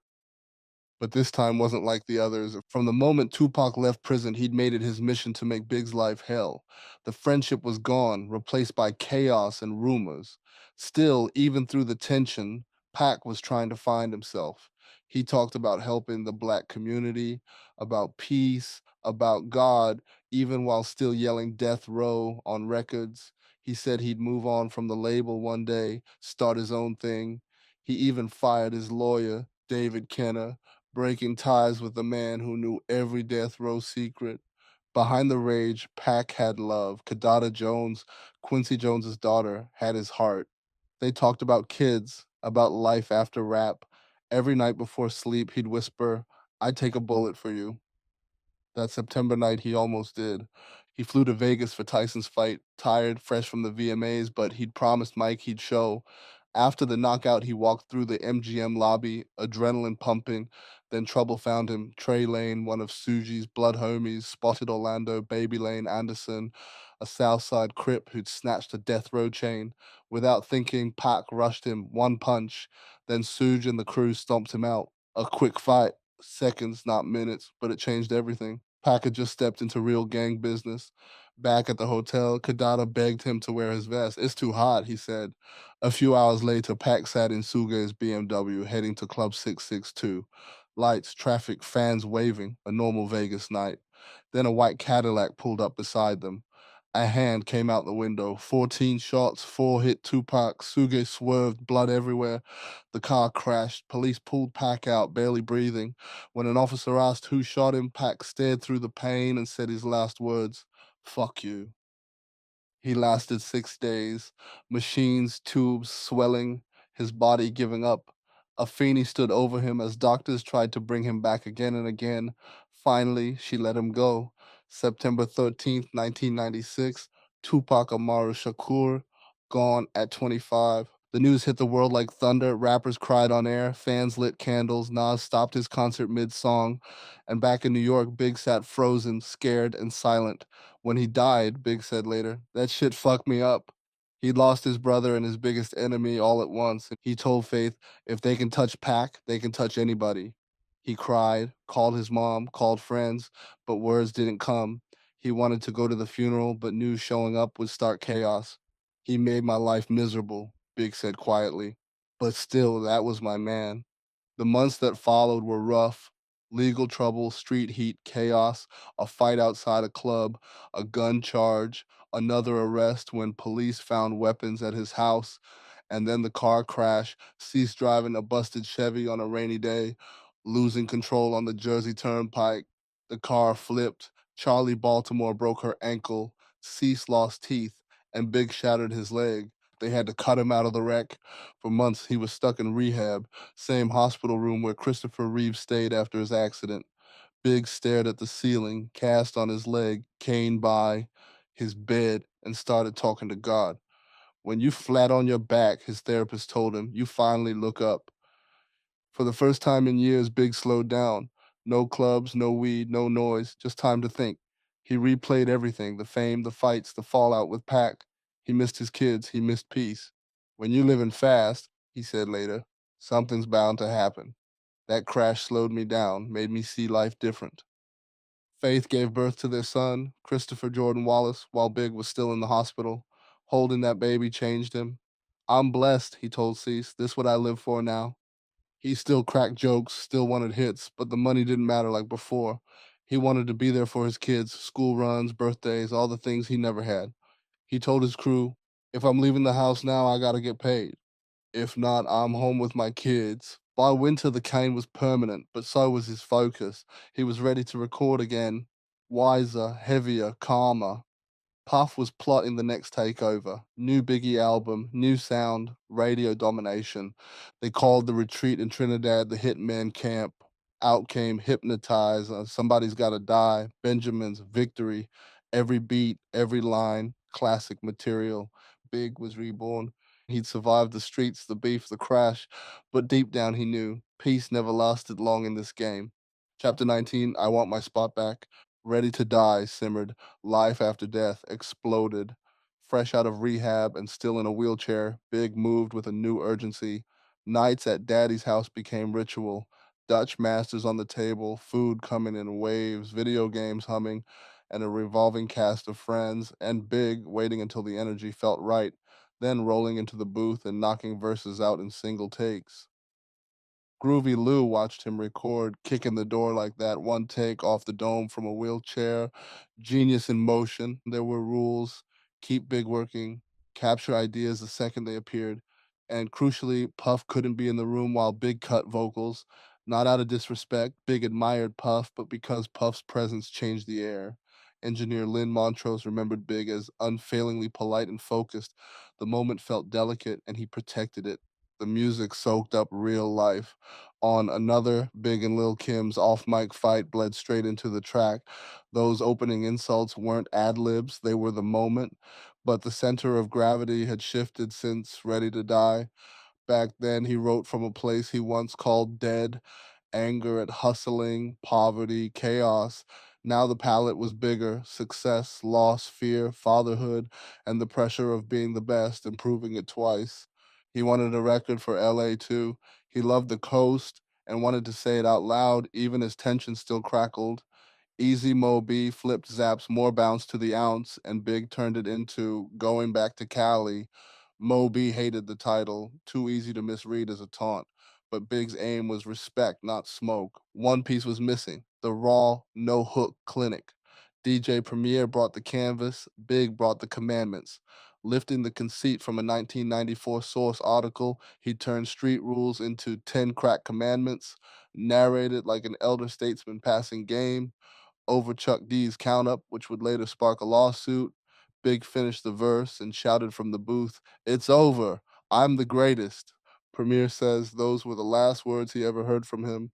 When the double album locked, it covered every lane: anthems, Hypnotize, Mo Money, Mo Problems, Crime Cinema, Somebody's Gotta Die, Niggas Bleed, I Got a Story to Tell, Grief and Grace, Miss You, Sky's the Limit. Sparing but pointed subliminals about Pac, a flicker on Long Kiss Goodnight, a shrug on Notorious Thugs, so-called beef with you know who. He refused to turn the album into a score settle. On March 25th, he told Chairman Mao, all answers gonna come out and you're gonna spend $30 to hear it. Big's headspace had changed, and he wanted people to hear that from him, not through rumor. In back to back ego trip interviews that January, he talked about peace, purpose, and a mother who could finally sleep without fearing gunshots were for her son. He wanted pop star dependability, drop an album and millions follow, and he was plotting beyond music. Big Poppa's Chicken and Waffles, a big and heavy store with Heavy D, the Brooklyn Mint clothing line, and a new class of artists. He tried to sign Cameron after an at home audition where Cam rapped flawlessly over 15 straight beats. Then came Hypnotize, a kinetic $900,000 calling card filmed in LA, reverse driven car chases, a mega yacht, and a black leopard Puff insisted on, but instantly side eyed once it snarled on set. Big, unfazed, joked about getting his initials clipped into the cat's coat and rapped harder the closer it wandered. Between setups, the phone rang. Christopher Walken. Big, who'd crowned himself the Black Frank White, thought it was a prank and hung up. Walken called back. They never did meet. Despite warnings, Big posted up in Los Angeles for weeks. Restaurants, studios, clubs, determined to show he wasn't ducking the city or its people. Snoop and Puff went on the Steve Harvey show to cool the so-called coastal war. Still, there were mutters in the night. This is Suga's town. Friends worried. Nas spotted Big at a mall and later kicked himself for not walking over just to say, "Go home, bro." Big kept working and kept showing face. On February 24th, he told Rap City, plain and simple, "I just want my spot back."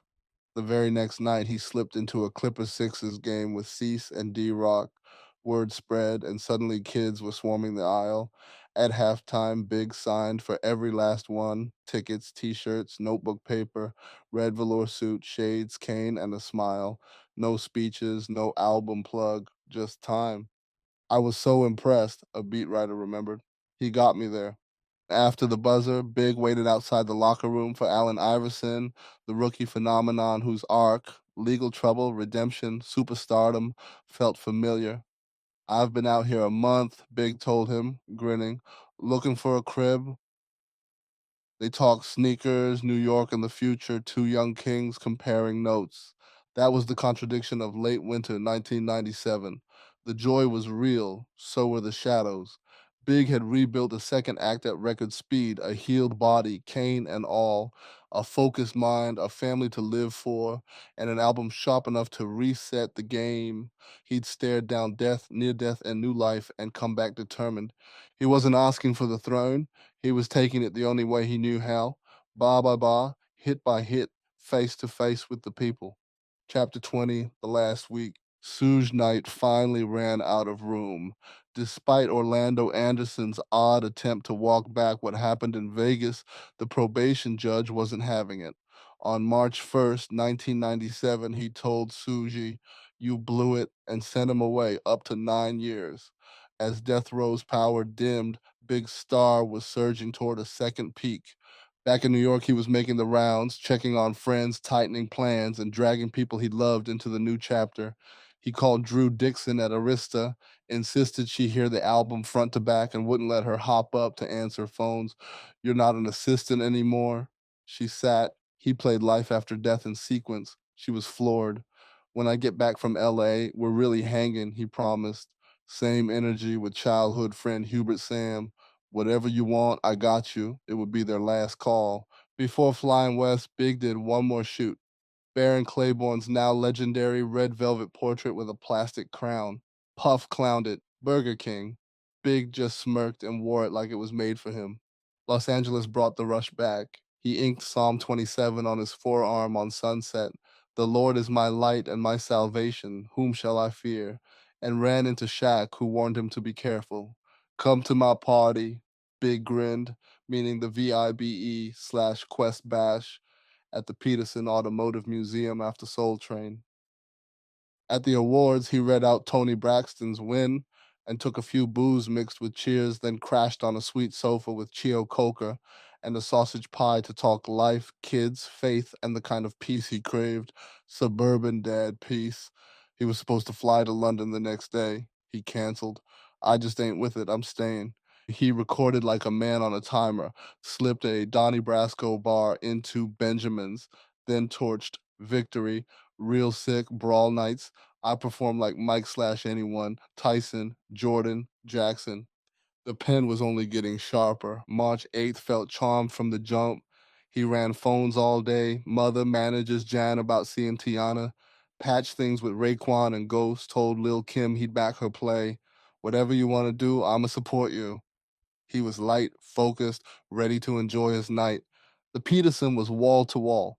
Whitney and Bobby, Missy, Aaliyah, Jermaine, Quick, Wyans, industry heads, ball players. Puff prowled the mic. Love to LA, love to the Crips, love to the Bloods, and Big held court from his section. Cane leaning, blunt glowing, bottle circulating. He even tried to mend one old jab, pulling Tiny from Xscape aside to apologize for the Dreams line. "I'm an ugly dude," he joked. "Had no business talking about anybody." They laughed and kept it moving. On the other coast, a half asleep Jay-Z answered a 2:30 a.m. call and caught Big yelling over the music about the commission, about buying houses side by side in Atlanta. "You missing this," Big shouted. Jay promised he'd be in LA in a few days. Faith was there too. She didn't walk over pride, habit, the soft game they played, but wanted him to see her. There's always time, you tell yourself. Near midnight, the fire marshal shut it down. Big Cease and G Money slid into the green Suburban, Puff and his team into another truck. They rolled out to Wilshire, then north toward Fairfax, windows down, music up, LA air warm. At the light near the museum, a dark Chevrolet Impala pulled alongside Big's door. A hand rose from the driver's window and fired.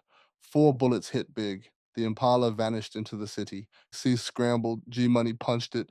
They tore through red lights to Cedar Sinai. Doctors worked. Friends crowded white walls and buzzing fluorescents. Just after 1 a.m. on March 9th, 1997, Christopher George Latore Wallace was pronounced dead. News moved like shockwaves through hotel lobbies and studio control rooms, radios and pages, into living rooms in Bed-Stuy. Shaq woke to missed calls and a white coat draped over a chair. Jay sat in the dark with a deadline. Faith replayed choices she couldn't remake. In Brooklyn, grief poured into the streets. They painted him on brick. They blasted Juicy from windows and hugged strangers. A few weeks later, life after death arrived like a thunderclap. No, one out the gate, an instant monument. And the music did what he said it would, answered questions, silenced doubt, and took the spot back. The last week wasn't a victory lap. It was a man finishing sentences, making amends, making plans, making history, right up to the red light. Chapter 21, Long Kiss Goodnight, where the night turns. After the Peterson party is shut down, Big rides in a green Suburban with G, driver, D-Rock, and Lil Cease. Puff's white Suburban is ahead. At Fairfax and Wilshire, Puff's truck makes the light.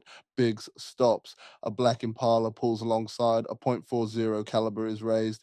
4 shots hit Big. G speeds to Cedar Sinai while 911 stays on the line. Doctors can't revive him. Faith gets the news in the hills. Valletta is awakened in Brooklyn, then flies to LA where the morgue will only show photos. She leaves Lily's at the corner where her son was shot. Shockwaves. Hot 97 and Power 106 simulcast grief. Brooklyn streets fall silent. Friends replay near misses. Shaq overslept. Jay got a hype 2:30 a.m. call from big hours earlier. Rumors explode. Retaliation for Pac Suge ordering a hit, wrong target, gang money. But there are no answers, only loss. Farewell. The funeral at Frankie Campbell overflows with artists and family. Lil Kim is inconsolable. 112 sings. Faith offers Walk With Me, Jesus. Pallbearers, D-Rock at the front, carry the casket out. The procession to Bed-Stuy becomes a love riot. Hypnotized blares, people dance on cars, and Valletta, watching, whispers, I never knew my son was this famous. Big is cremated at Fresh Pond, of what remains. 2 weeks later, Life After Death debuts at number one, selling approximately 700,000 first week. Later, Certified Diamond. Hypnotize and Mo Money, Mo Problems both hit number one. Puff's Been Around the World reaches number one. Two, in the liner notes of No Way Out, Puff pens a letter to Big. Gratitude, disbelief, love. The album becomes the voice. Big didn't have time to speak that night. Chapter 22, The Life After His Death, The Dash. The author frames Big's life with the tombstone dash metaphor. What matters is everything between birth and death. Writing during the pandemic, he comes to see beyond Biggie Smalls to Christopher Wallace, brilliant, contradictory, intentional, and young, grief that doesn't end.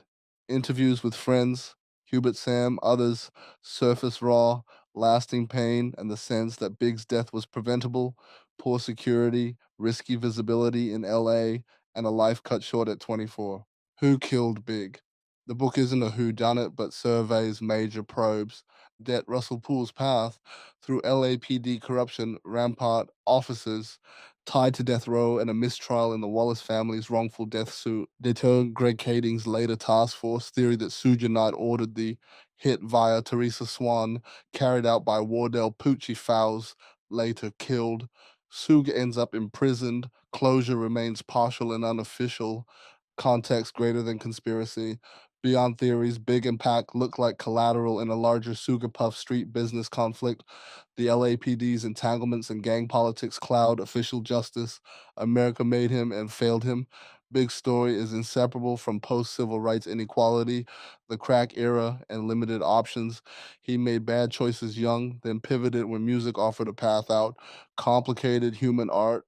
His catalog holds violence and vulnerability, ugliness and joy, never monolithic, capturing Black American life's horrors, beauties, and gray zones. An eternal presence. The music still lifts rooms. Brooklyn renamed Christopher Notorious B.I.G.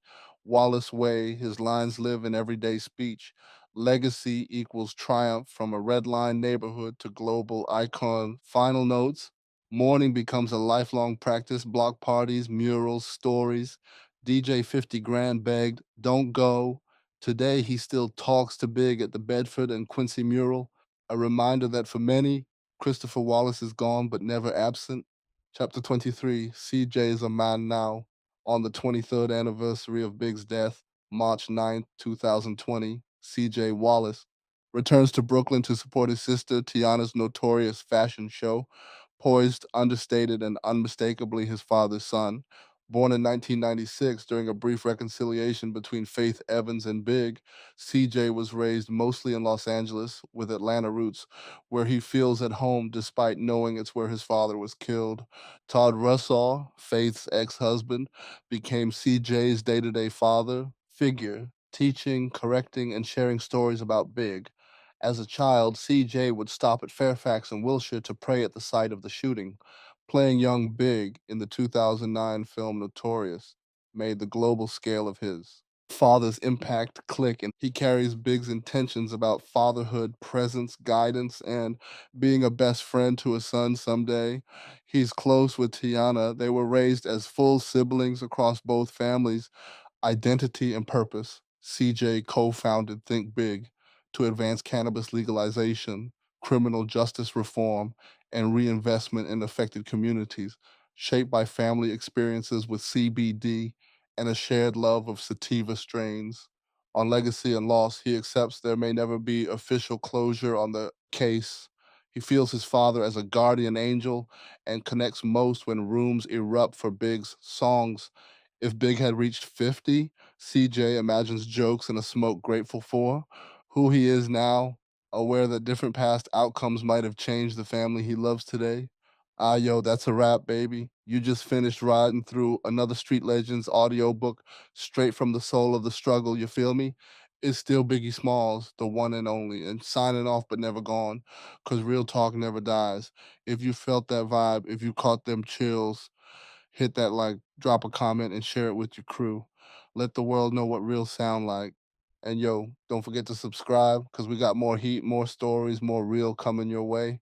Stay blessed, stay dangerous, and always remember, spread love. It's the Brooklyn way. Peace out, baby. Biggie forever.